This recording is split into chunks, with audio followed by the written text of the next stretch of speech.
Hi guys, this is Tabiasobi, and today we are gonna go through my quick guide on soloing the 6-star Zorah Magdaros quest. Now, as with many large-scale hunts in the Monster Hunter series, this will occur in multiple phases. The goal, of course, is to do enough damage to Zorah in each phase before your defensive wall crumbles. Your big, beautiful wall that Zorah Magdaros is gonna pay for. Alright, so first phase. Now, the first phase can be done multiple ways, and obviously it's designed to account for having other people in your party as well. So you can either hang out just outside the camp and use the weapons over there and drop explosive stalactites or something on Zorah. But for me, I picked the second option, which is to go to the hitching post and hitch a ride with one of the wyverns so I can jump straight down on Zorah Magdaros' back. This will allow you to directly attack the magma cores on his body, which there are 3, and by doing so, you lower his health for the second and final phase of the battle. So the first magma core should be pretty easy to spot. It'll be right in front of you when you land on his back or somewhere on his body. So you'll want to destroy that magma core. It's like a huge triangle spiral looking thing, and all you need to do is just hit it with your most damaging attacks until it gets destroyed. You do have to keep in mind that it'll shoot hot, burning magma on you. Hey, I just realized why it's called a magma core. That's Tabiasobi, baby. Sharp as a marble. Anyway, so it'll hit you with like lava. Now, most of the time you can see patterns on the magma core forming, so you know where the lava is coming out. Because if you see where there are no patterns, you can just stand there and continue your attack without getting hit. Although sometimes I've seen there were times when it'll just splash everywhere, and when that happens, you either just back off, or if you have a shield, just put your guard up. Now, when you destroy the magma core, you'll get a message from your handler saying, "First magma core is destroyed," or something like that. Sometimes, though, she'll be kind of slow in the uptake, and you won't hear that, but you know it's destroyed because it darkens and you can't damage it anymore. Now, if you're fast enough, you should be able to destroy 2 of the magma cores before you notice a change in the first phase, which is Zorah Magdaros standing up. When he stands up, the magma cores can't be damaged, so you'll pretty much have to wait for him to go back on all fours so you can damage the remaining magma cores. When he stands up too, this is usually when Nergigante arrives, and you'll get a message saying that you need to repel Nergigante. And so you can go to Nergigante and repel him. The only issue is it takes you a little bit further from the core, and so you might run out of time to get back to the remaining one or 2 if you weren't fast enough, and destroy it before the second phase starts. So in my case, I just wait near like whatever magma core I'm destroying, and then eventually Nergigante will leave even if you don't repel him yourself, and you can proceed to damaging the magma cores instead. I figure maybe if you have teammates, they can try to repel, because maybe that'll make them leave faster and leave you enough time to damage the magma cores. But when playing solo, you could just stay near the magma core, and you should still have enough time to destroy the third one. The only thing is I did not get to test this stage with other people, because I pretty much did all of this before the game's release. In fact, I'm doing this video right now like 3 hours before the game's out, so I haven't had a chance to do this mission with a bunch of people. Once you destroy all 3 magma cores, the battle will shift to its second phase. This time you'll be on top of your big, beautiful border wall, and you'll notice that you have several armaments at your disposal.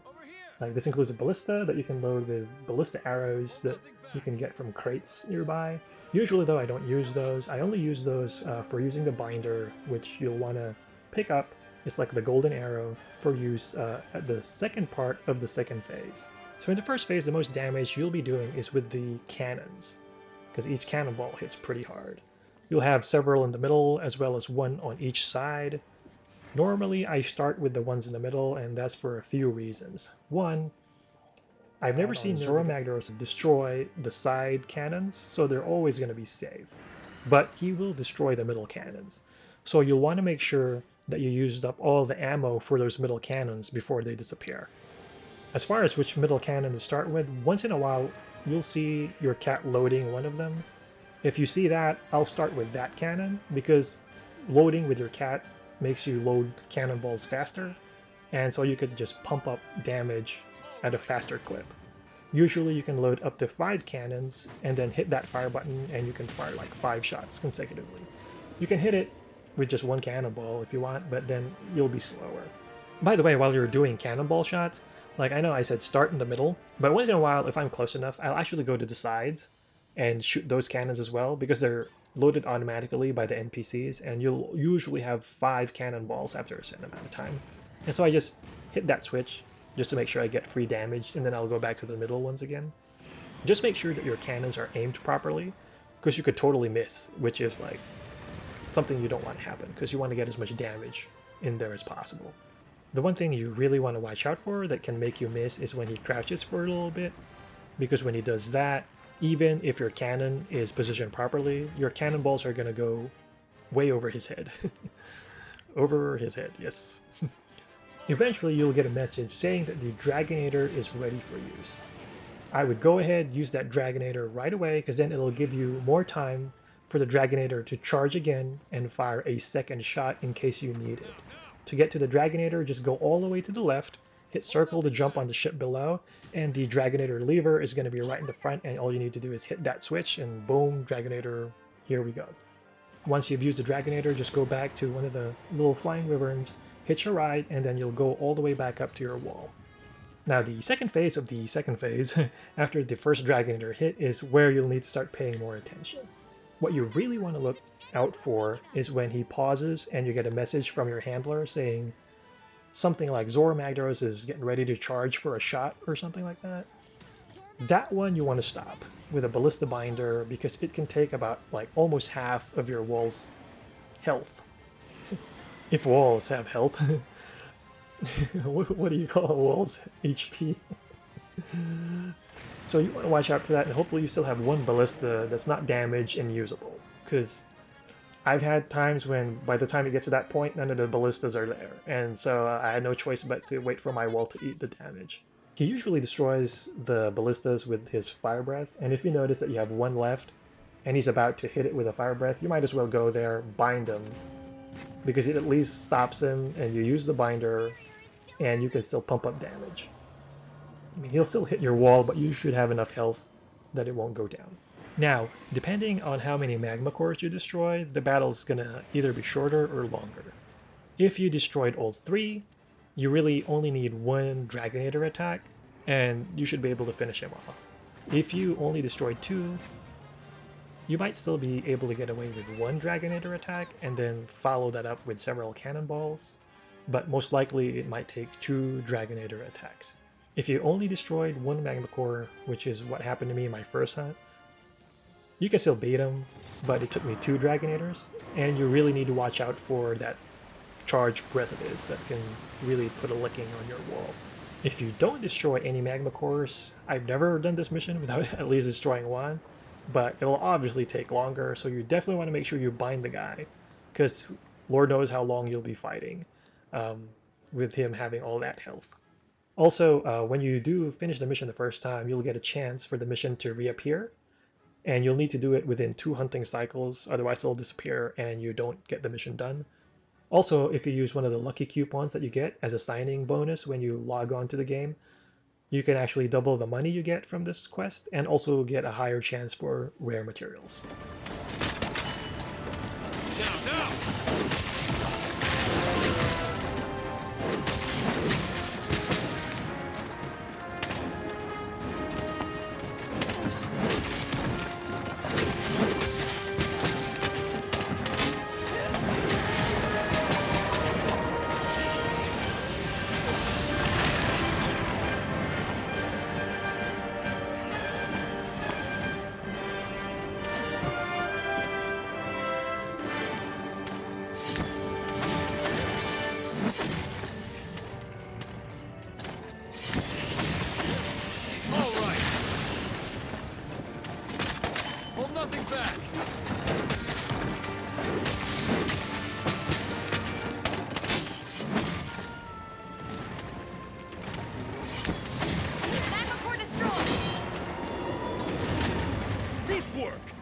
For the next magma core.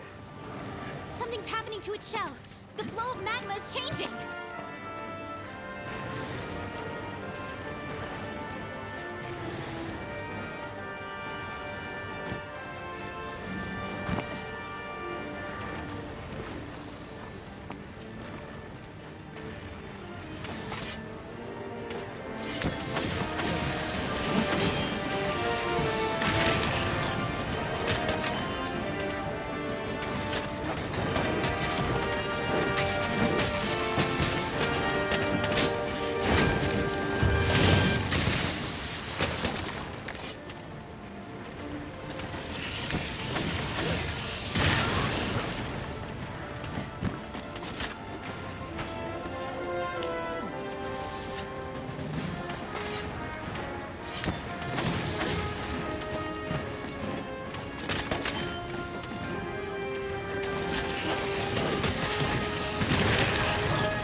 restrain it!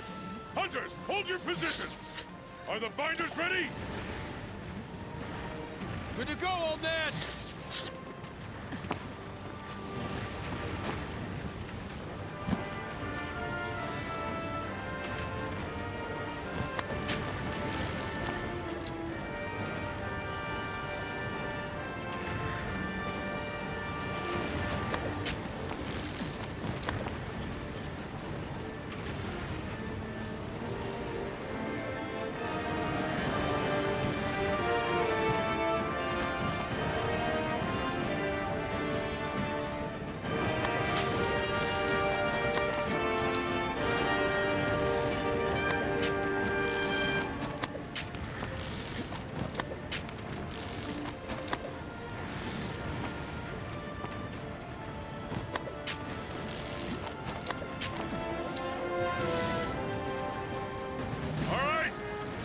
Ready? Now, fire! Target restrained! Zorah Magdaros has stopped moving!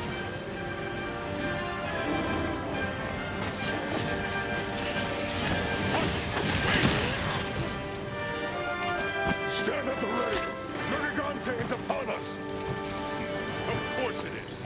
Hunters, prepare to intercept! Nergigante! Up there on the shell! Go! Whatever you can.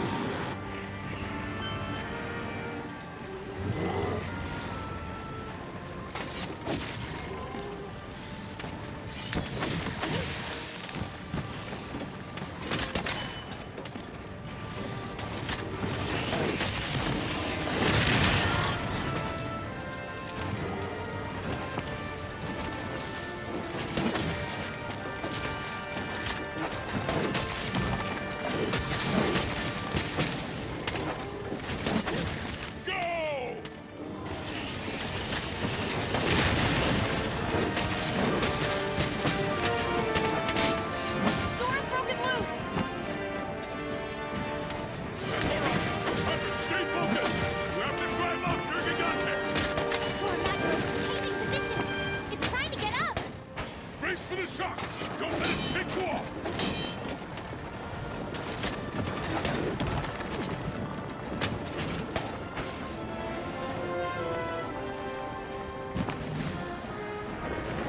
Zorah Magdaros is starting to rear up! Hunters, keep at it! It's all up to you to drive off Dragonator! Go!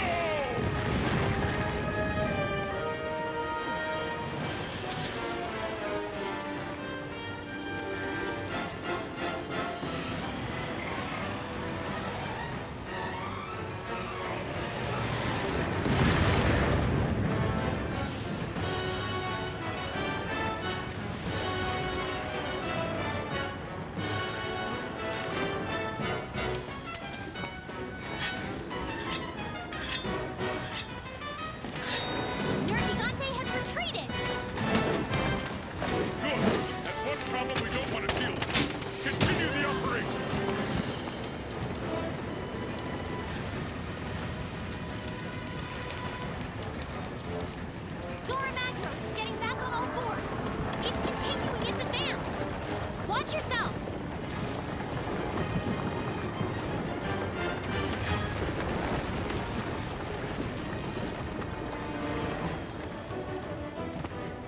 All right, prepare to intercept at the barrier.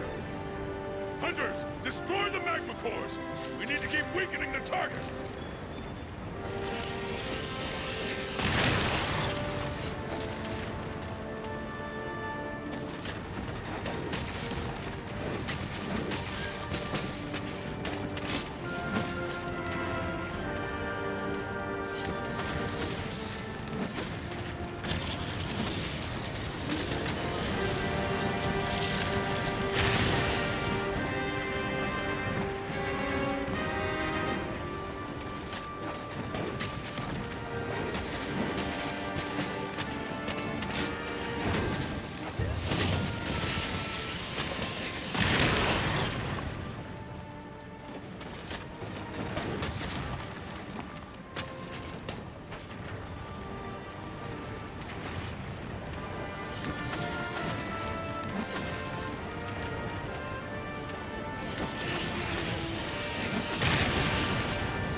impossible! This is the last bastion! No more second chances! If Zorah Magdaros breaches the barrier, all is lost! Third magma core destroyed.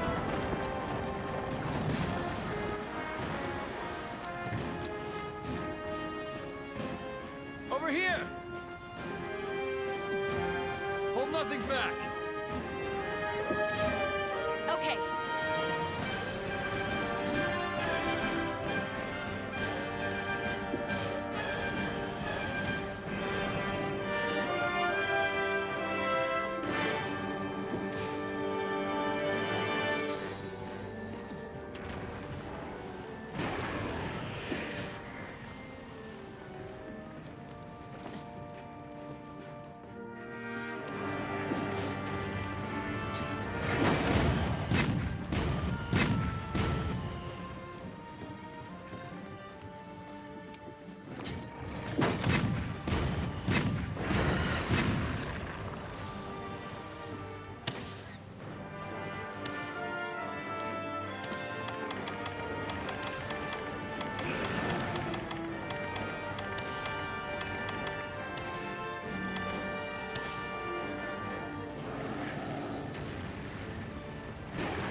right.